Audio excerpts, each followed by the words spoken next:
Hey guys, welcome back. Bolt Spider here, and today we have another episode of How to Deck Build, and let's see what we get because we are getting closer to the end of it, and we're going to be going back at older decks that need to be updated. So we have Monarch here. Monarch is a very good control-ish deck, and Monarch overall is very easy to build, but it is also a brick fest. So the good Monarchs that you want are Erebus, Aether, and Kuraz, along with Edea, the Heavenly Squire, Pantheism, Tenacity, Stormforth, 1 March, 1 Return, or triple return, depending on how you are, triple domain because we're going to be doing a domain build. Then we also have Monarchs Erupt and Prime Monarch. So that's most of the deck, and let's fill up the rest of the deck. So we have Ash Blossom and Joyous Spring, putting it at 3. We have Impermanence, putting it at 3, and Effect Veiler, again, putting it at 3. Squire, we have Edo, the Underworld Squire, but let's tune this deck down a little.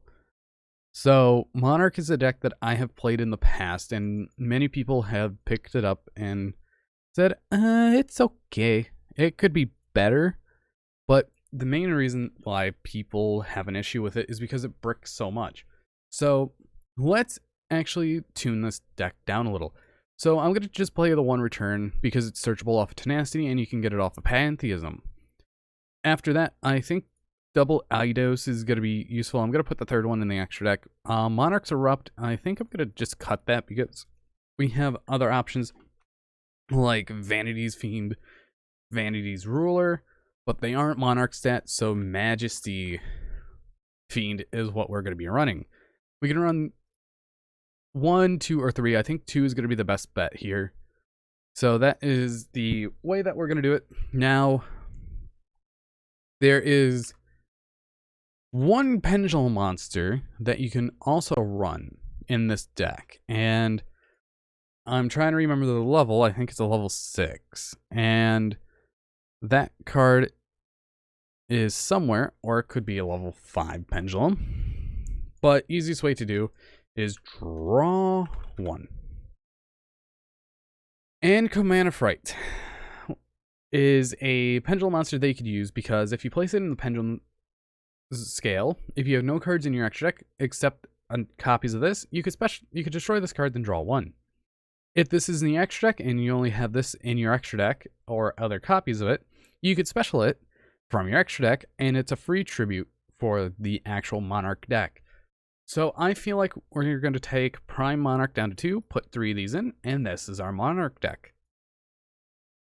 So Monarch Domain Monarch is the better version of the two because it's more of a control setting where your opponent can access the extra deck if you control his tribute summon monster. So if you have something like a Majesty's Fiend, it definitely hinders your opponent quite a bit, and they have to try and get around Majesty's Fiend. And other plays that you have Stormforth with Aether. Aether contribute an opponent's monster with Stormforth, so you can summon out a Kuraz to interrupt more of your opponent's plays. Erebus can shuffle 1 card from your opponent's hand at random or graveyard or on their side of the field. If you tribute summon it and send 2 Monarch spell trap cards with different names from your hand or deck. After that, we have Ida. If it's normal to special, you summon a monster with 800 attack and 1000 defense from your deck into defense position, except another copy of herself. So you're summoning out Eidos, which gives you an additional normal summon or set. So you get an additional tribute summon with your normal summon or set, which is actually very good. And when Edea is sent to the graveyard, you can target a banished Monarch spell or trap card, add it back to your hand, so that gets your Pantheism or any of your cards that you get back.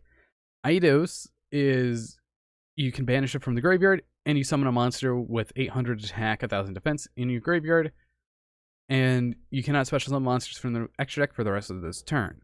So these two go hand in hand. This summons out her, this summons out him. So I think I'm going to bump it up to 3 and probably drop a card down to 2, and I think I might drop Erebus down to 2. Pantheism sends a Monarch spell trap card from your hand to the graveyard, so you could draw 2. And you could banish this card from your graveyard, reveal 3 Monarch spell trap cards from your deck, Your opponent chooses one and adds it to your hand, then you shuffle the rest back into the deck. You can only use that effect once per turn. The draw effect is as many times as you want. Tenacity reveals a Monarch pretty much, and you search out a spell or trap card. Stormforth tributes opponent's cards if you don't have any materials to tribute. March of the Monarch protects your tribute summoned monsters from being destroyed by card effects or targeting by card effects. Return of the Monarch searches out every single one of these monsters up here, which is actually very nice, from Erebus to Kuraz. Domain lowers the level by 2 if you reveal like a Erebus or an Aether from your hand, and Prime shuffles 2 back, draws 1, or you can summon it from your graveyard. And let's do a test hand. And this hand is kind of funny because you can activate the Pantheism of the Monarch, pitching Prime, activate Pantheism again, pitching the other Prime. We're going to be activating our lovely friend Pantheism, and this is where we always go Tenacity, Tenacity, Tenacity. And your opponent's going to have to pick Tenacity, so it really doesn't matter what you get. Now, since we opened up Erebus and Edea along with this, so we're going to activate our Ankh-Famorite. We're going to use its effect to destroy itself. Then we're going to special summon it to the Pendulum Zone.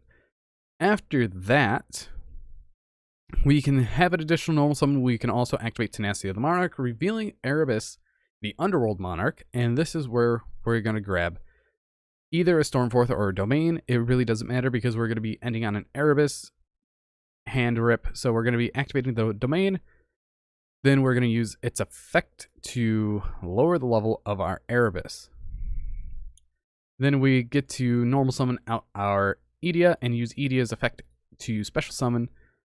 I'm going to summon out the Edea, and Edea is going to trigger. Then we're going to tribute off the Edea, summon out the Erebus, and Edea is going to trigger, grabbing up back of Pantheism. Now, we aren't fully locked out, I believe, because, well, you have no cards in your extra deck, and you're the only player that controls a tribute summon monster. Your opponent cannot special summon monsters from the extra deck, so we have the full entire lock here. Another hand we have is actually very good, so we can activate our Fright to draw a card, then we're going to special summon it to our field. Afterwards, we're going to activate the Domain, activate Return of the Monarchs, activate Domain to reveal the Aether that's in our hand and make it a level 6. We're going to normal summon out the Aether, and we're going to chain the Aether while chaining our Return. And we're going to be adding out a monster that is going to be Erebus, because it has to add with a different name. Now the card we're going to send to the graveyard is going to be Prime and our Tenacity. And we're going to be special summoning out, I think I'm going to special out Kuraz, or we can summon out another Aether. Because we're going to get a Search of a Stormforth, so Aether is going to be the best bet. Then we're going to activate our Pantheism of the Monarch, and we're going to go Tenacity, all 3 Tenacities, because we don't want our opponents to have an option, so we get a guaranteed search of what we need. So we're going to activate the Tenacity, reveal Erebus, because we drew the Erebus, and we are going to grab a Stormforth of the Monarchs. So then we're going to set our Stormforth and end the turn. Now what happens is we're going to resolve the Aether, putting the Aether back in hand, and if our opponent tries to do something, we can activate Stormforth, and then our opponent would summon out the Aether. The way to Chainlink would be Chainlink 1 Aether, Chainlink 2 Stormforth. We're going to banish the Tenacity, and we're going to tribute off for the Aether because she only takes 1 tribute since we use a tribute summon monster, and we're just going to get Advantage Camel going slowly. So we're going to search out the Majesty's Fiend, and then finally we're going to summon out something like a Erebus by sending 2 Monarch spells or traps to the graveyard, which I think I'm going to do Prime and whatever. So we're going to summon out Erebus, Kuraz, it really doesn't matter. So opponent's end phase, we're going to trigger the Prime Monarch, banishing March, so we can summon out the Prime, and then it's our turn again. So we could do many of things. We're going to noble summon out the Edea, use Edea's effect to summon out our Eidos. Now, I'm going to tribute out a Majesty's Fiend, so our opponent doesn't get any monster effects, and sure, it locks us out as monster effects, but it's 100% fine as we are already in a winning game state at this point. But anyways, this has been Monarchs, and if you guys did enjoy, hit that like button down below, and if you want to see more, please subscribe for future content. But anyways, I've been Bolt Spider. See you guys in the next video, and goodbye.